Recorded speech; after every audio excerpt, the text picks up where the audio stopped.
नमस्कार, आप देख रहे हैं लोकमत राजस्थान। मैं हूं निशु शर्मा आपके साथ। आइए रुक करते हैं आज की बड़ी खबरों की ओर। प्रधानमंत्री नरेंद्र मोदी ने एक बार फिर दुनिया के सामने अपना लोहा मनवाया है। वो एक बार फिर विश्व के सबसे लोकप्रिय नेता बनकर उभरे हैं। अमेरिकी business intelligence company morning consult की जुलाई 2025 के ताजा सर्वे की रिपोर्ट जारी की है, जिसमें पीएम मोदी को 75% लोगों की अप्रूवल रेटिंग मिली है, जबकि यूएस राष्ट्रपति डोनाल्ड ट्रंप इस सर्वे में 8वें नंबर पर आए हैं। यह सर्वे 4 से 10 जुलाई के बीच हुआ। इसमें 20 देशों के नेताओं की रेटिंग शामिल की गई थी।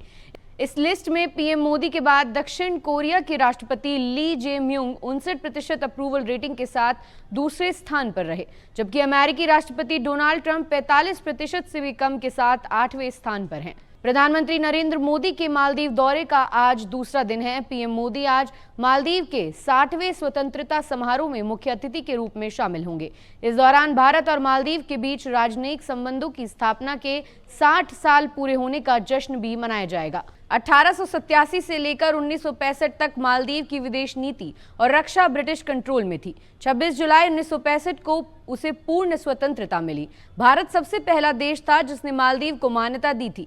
पीएम मोदी और राष्ट्रपति मुइज्जो के बीच कर्ज, फ्री ट्रेड एग्रीमेंट, मत्स्य पालन और वाटर कृषि, डिजिटल परिवर्तन, फार्म कॉपियों और यूपीआई समेत कुल 8 समझौते पर हस्ताक्षर हुए। थाईलैंड और कंबोडिया के बीच 1000 साल पुराने 2 विश्व मंदिरों को लेकर शुरू हुआ संघर्ष तीसरे दिन भी जारी है। इस संघर्ष में अब तक 30 से ज्यादा लोग मारे गए हैं। कंबोडिया के रक्षा मंत्रालय के मुताबिक लड़ाई में उसके 13 लोगों की मौत हुई है। इसमें 8 नागरिक और 5 सैनिक शामिल हैं। इसके अलावा 71 लोग घायल हुए हैं। वहीं थाईलैंड के भी 20 लोग मारे गए। इनमें 14 नागरिक और 6 सैनिक शामिल हैं। कंबोडिया ने थाईलैंड पर ग्रेड मिसाइलें दागी हैं। इससे हुए नुकसान के बाद थाईलैंड ने 8 जिलों में मार्शल लागू कर दिया है। जम्मू कश्मीर के पहलगाम में 22 अप्रैल को हुए आतंकी हमले के बाद अमेरिका द्वारा द रेजिडेंस फ्रंट को विदेशी आतंकी संगठन घोषित करने पर पाकिस्तान ने अब खुलकर सफाई दी। विदेश मंत्री मोहम्मद इशाक डार ने वॉशिंगटन डीसी में अमेरिकी विदेश नीति मार्को रूबियो से मुलाकात के बाद कहा कि अगर टीआरएफ को लेकर अमेरिका के पास कोई सबूत है तो पाकिस्तान उसका स्वागत करेगा। टीआरएफ को लेकर भारत और अमेरिका दोनों का मानना है कि ये पाकिस्तान स्थित आतंकी संगठन लश्कर-ए-तैयबा की नई शक्ल है। ये वही संगठन है जिसने 22 अप्रैल 2025 को पहलगाम जम्मू कश्मीर में हुए घातक हमले की जिम्मेदारी ली थी, जिससे कई नागरिकों की मौत हुई थी। लेकिन पाकिस्तान अब भी टीआरएफ से दूरी बना रहा है। बेंगलुरु में रॉयल चैलेंजर्स बेंगलुरु की विक्ट्री डे परेड पर हुई भगदड़ को लेकर कर्नाटक सरकार की ओर से बनाए गए जस्टिस जॉन माइकल कुन्हा आयोग की रिपोर्ट सामने आई। इसमें स्टेडियम को बड़े आयोजनों के लिए असुरक्षित बताया गया। रिपोर्ट में कहा गया है कि स्टेडियम की डिजाइन ऐसी नहीं है कि वहां बड़ी संख्या में लोग सुरक्षित तरीके से इकट्ठा हो सकें।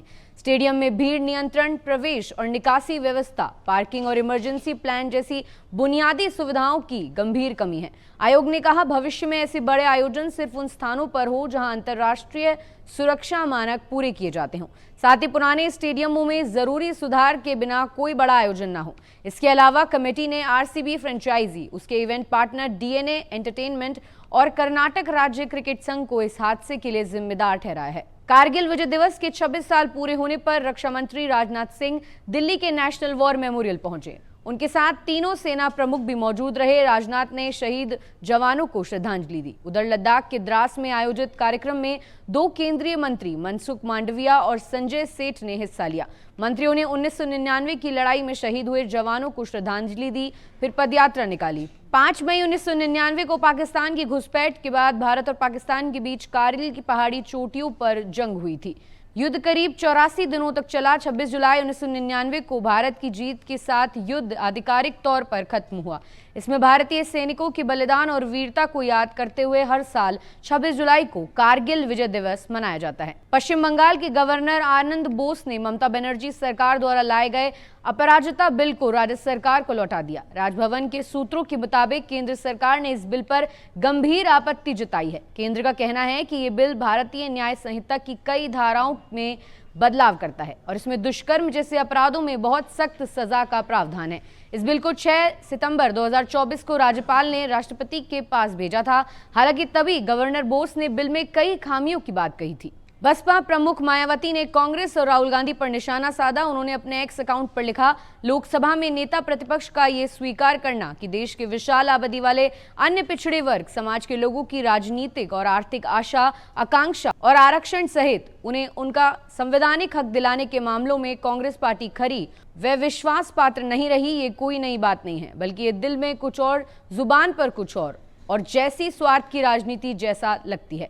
वास्तव में ये बयान उसी तरह से जग जाहिर है जैसा कि देश के करोड़ों शोषित, वंचित, अपेक्षित SC/ST समाज के प्रति कांग्रेस पार्टी का ऐसा ही दुखद और दुर्भाग्यपूर्ण रवैया लगातार रहा है, और जिस कारण ही इन वर्गों के लोगों को फिर से अपने आत्मसम्मान और स्वाभिमान तथा अपने पैरों पर खड़े होने की ललक के कारण अलग से अपनी पार्टी बहुजन समाज पार्टी यहां बनानी पड़ी। ऐसी और ताजा खबरों के लिए आप देखते रहिए लोकमत राजस्थान।